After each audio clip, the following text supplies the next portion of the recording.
So today I'm going to be listening to a piece by Morton Feldman from 1975. It's called Piano and Orchestra. If you're not familiar, Feldman is a American composer who's part of the, New York School, along with John Cage and Earl Brown. And I'm blanking on the fourth member, but what you need to know about him basically is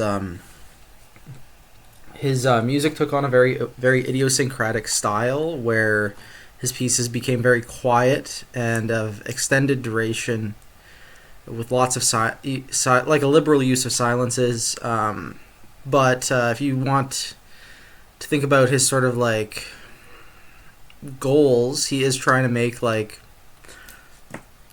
basically abstract expressionist music, right? So abstract expressionism was a huge thing in the visual arts in America, and expressionist music is like Weber and Schoenberg, etc. So you can think of his scores kind of like, and this score in particular is kind of like Webern, but even more abstract and less tied to tradition.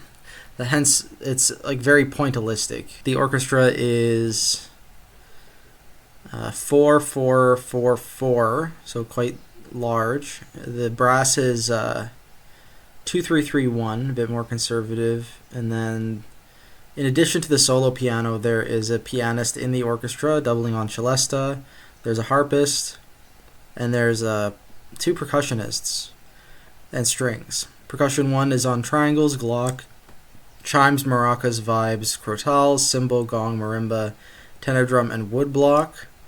And percussion 2 is the timpanist. They also have a marimba part, their own set of triangles, bass drum, glockenspiel, cymbal. A bit more info on Feldman. So he died in 1987, quite young, born in 1926. So he was, I think John Cage may have been like 8 to 10 years older than him.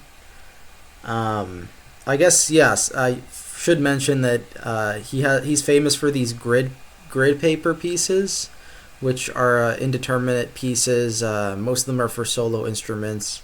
So that was a big thing in his work before he started more traditionally notating for musicians. He has a huge body of piano work, actually. So once we get into the piano, like solo piano repertoire, that's where we're going to look at a lot more of his scores. He was born in Queens. His parents were Russian Jews who immigrated to New York in 1910. His first composition teachers were Wallingford Reiger, Schoenbergian. Interesting. I'm not familiar with this guy, but he must have been one of the original Schoenberg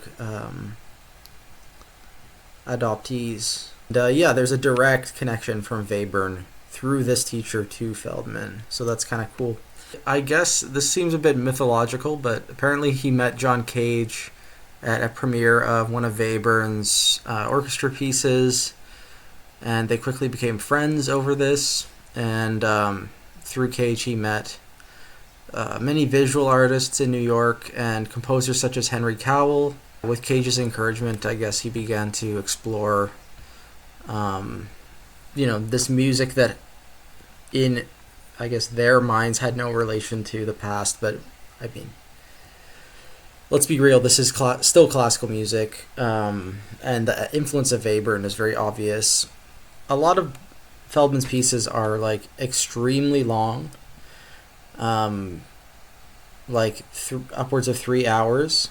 However, this piece is only 19 minutes or 20 minutes, so it's actually a little bit easier to chew on. I think it's a good introduction to his music because it's a good length.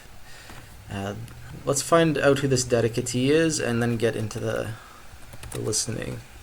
Okay, so it's dedicated to this pianist who I'm assuming premiered the work.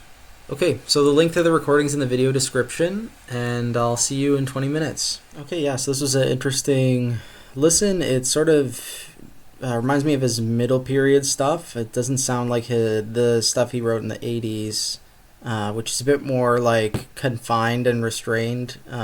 Here we get like some nice like loud moments, and we have some like textural moments in between the more silence dominated kind of moments. And yeah, I'd compare it to like he has a piece for like bass clarinet and two percussionists, and he has another piece for like three clarinets, cello, and piano or something like that, and Rothko Chapel maybe. So like that's sort of like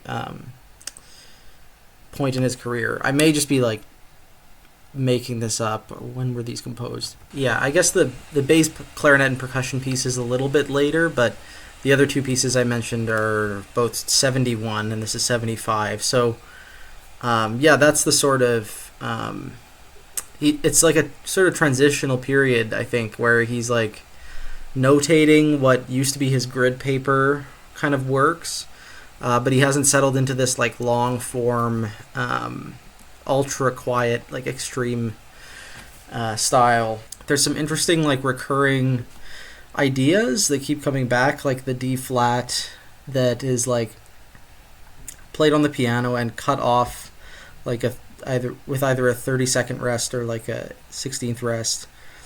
That was a cool idea. This idea of like the strings playing together in these clusters on like the end of a triplet, which is it's actually at the very end of the piece here, but it's